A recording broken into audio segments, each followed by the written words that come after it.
Inalis namin ang kortina sa Power Dynamics sa loob ng pinakamalaking production ng industriya para ilantad kung paano na-impluensyahan ni Julia Montes ang mga nangungunang babae ni Coco Martin. Pinutol namin ang mga lihim sa set ng tensyon at pagbito na nagsasideline sa mga pangunahing bituin na nagpapakita kung ang partnership na ito ay isang malikhaing pakipagtulungan o isang maigpit na binabantayang profesional ng gatekeeping. Matatandaan ang desisyon na Dimanoy i-dismiss o tanggalin ang ilang mga bituin na personal na kinambyon ng lead actor director katulad ni Nelo Bipo, Ivana Alawe, Maris Racal at marami pang iba na nagdulot ng hindi makakailang positive buzz at sigasig na manonood sa palabas na kakatapos lamang na Batang Quiapo ay lubos na nagmumungkahi ng isang matinding antas ng pressure na ipinapatupad sa proseso ng paggawa at desisyon ng production ng nasabing teleserye. Ang senaryo na ito ay nagpapahiwatig ng isang maigpit at personal na hierarchy kung saan ang emosyonal na sensitivity at pribadong relasyon ay nauna kaysa sa showbiz career.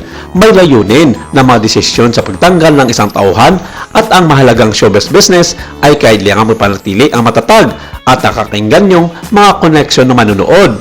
Sa high stakes na mundo ng primetime na telebisyon, ang planong papapatalsik ng isang sikat na karakter o leading lady ay maaaring humantong sa mga makabuluhang komplikasyon sa pagsasalaysay at potensyal na backlash ng mga manunood.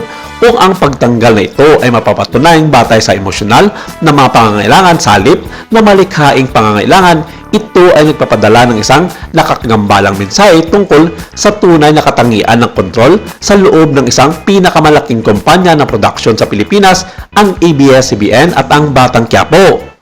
Ang huling aksyon ng backstage sa serye na ito ay magbibigay ng tiyak na sagot sa isang malagang tanong sa industriya. Sino ang tunay na kumokontrol sa mga desisyon ng set na pinamumunuan ni Coco Martin na sinasabing ang asawa nitong si Julia Montes ang lahat ng may pakana ng mga ito?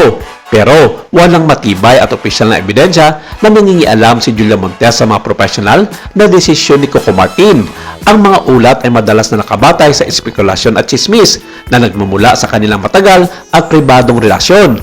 Inamin umano na matagal nang nagkasama sina Coco Martin at Julia Montes na nagpapahiwatig ng malalim na personal na ugnayan sa halip na kontrol sa trabaho. Ang mga narinig na kwento ay madalas na nagpapakita ng suporta ni Julia bilang partner na normal sa isang relasyon at hindi direktang pangimasok sa mga desisyon sa karera ni Coco Martin. Dahil sa pagiging pribado ng kanilang relasyon, nagkakaroon ng iba't ibang mga kaaka ang publiko na karaniwan sa mga sikat na personalidad, sabi sa YouTube at Facebook. Sa kabuuan, ang mga aligasyon ay nanatiling chismis lamang at walang kumpirmasyon mula sa dalawang kampo.